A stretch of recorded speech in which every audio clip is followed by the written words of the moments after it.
Je suis Jean Iliopoulos, je suis membre de l'Académie des sciences.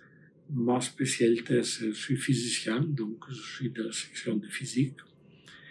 Et j'étais pendant quelques années maintenant président de la commission qu'on appelle CODOS, qui est la commission de défense des scientifiques, qui est une commission de l'Académie et qui essaye de défendre les scientifiques un peu partout dans le monde qui sont persécutés pour avoir tout simplement exercé leur droit de faire de la science, d'exprimer leurs opinions, etc.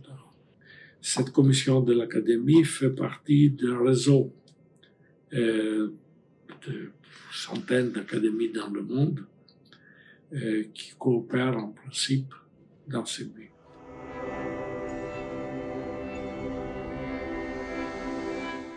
Et là, c'est important. Le fait est que même pas mal de pays qui ont signé cette convention, ce n'est pas des pays qui n'ont pas signé, ne la respectent pas dans les faits. Pourquoi uniquement les scientifiques? Les scientifiques ne sont pas espèces à part qui ont plus de droits que les autres. Le fait qu'on a délibérément restreint notre action à l'intérieur de l'Académie aux scientifiques, ce n'est pas parce qu'on n'est pas intéressé à titre individuel, évidemment, pour tout le monde.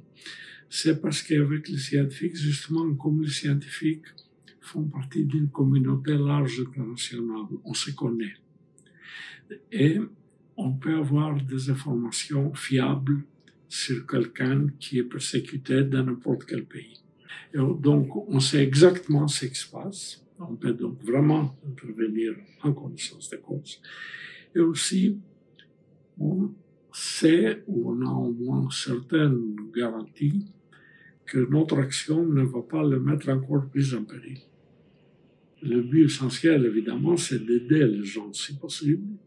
Donc, si on nous dit que si on a des informations qui nous disent que faites attention, ça risque d'aggraver son cas, on préfère ne pas intervenir. Nous, on intervient sur les scientifiques au sens large. Malheureusement, le nombre de cas dans lesquels on a eu à intervenir est assez grand. Et même dans des pays où on ne s'entendrait pas qu'il y a des problèmes comme ça, il y a un rapport qu'on a publié et vous pouvez constater malheureusement que dans beaucoup de pays, on doit intervenir. C'est un fait, malheureusement, mais c'est un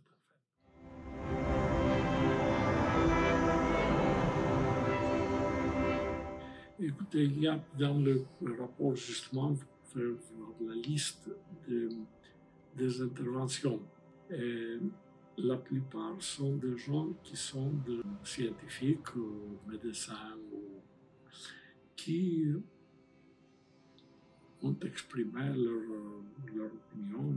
Et ça peut avoir plusieurs aspects. Par exemple, dans tel pays, le fait de critiquer le gouvernement sur ses actions envers l'environnement, par exemple, le fait qu'il ne protège pas, entraîne la poursuite, la mise en accusation, même emprisonnement, etc. Dans d'autres pays, le fait d'essayer de défendre une minorité,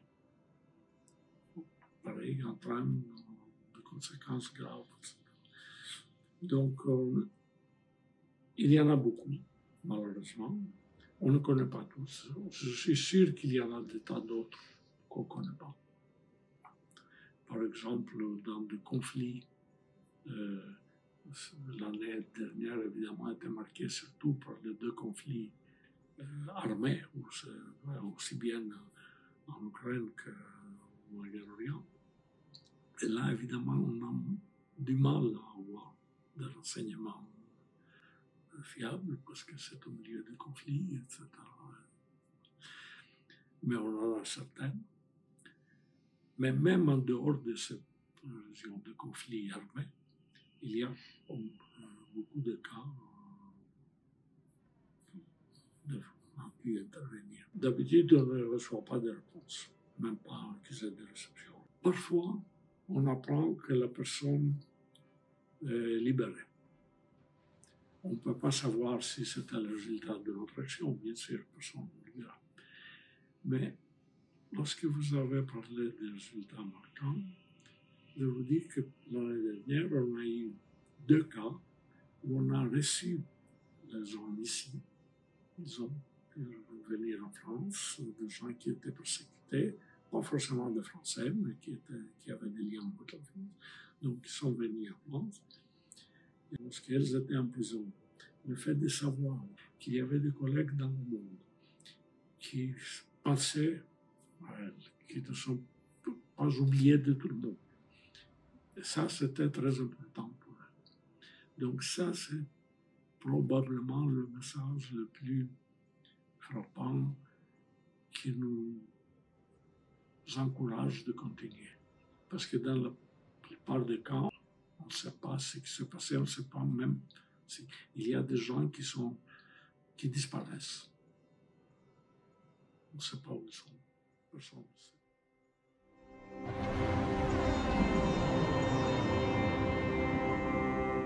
D'habitude, on a l'impression que ce genre de choses sont exceptionnelles uniquement dans des pays où on ne veut pas savoir lesquels sont.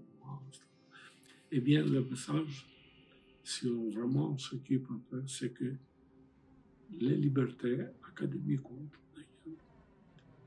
ne doivent jamais être considérées comme acquises pour toujours. Même dans nos pays civilisés, libres, démocratiques, tout ce que vous voulez, eh bien, nous avons constaté qu'il y a des cas de collègues qui ont perdu leur emploi, qui sont persécutés de plusieurs façons, justement pour avoir exprimé leurs opinions, même peut-être de façon un peu plus agressive, un peu verbalement, mais il y a eu des cas comme ça, des pays de l'Union européenne, des États-Unis maintenant, on est tous concernés. Il y a, en France en particulier, il y a un mouvement pour voir si on peut accueillir des collègues des États-Unis qui risquent de perdre leur emploi. Voilà, il y a même dans des pays où on ne peut pas imaginer que ce genre de choses pourrait arriver, risque d'arriver. Donc, on doit rester vigilant. Ça concerne tout le monde, en particulier les scientifiques, mais pas que les scientifiques. Tout le monde est concerné. Et chacun dans son domaine, nous les scientifiques, comme je vous ai dit, on se restreint à ce qu'on connaît le mieux, mais tout le monde doit être concerné.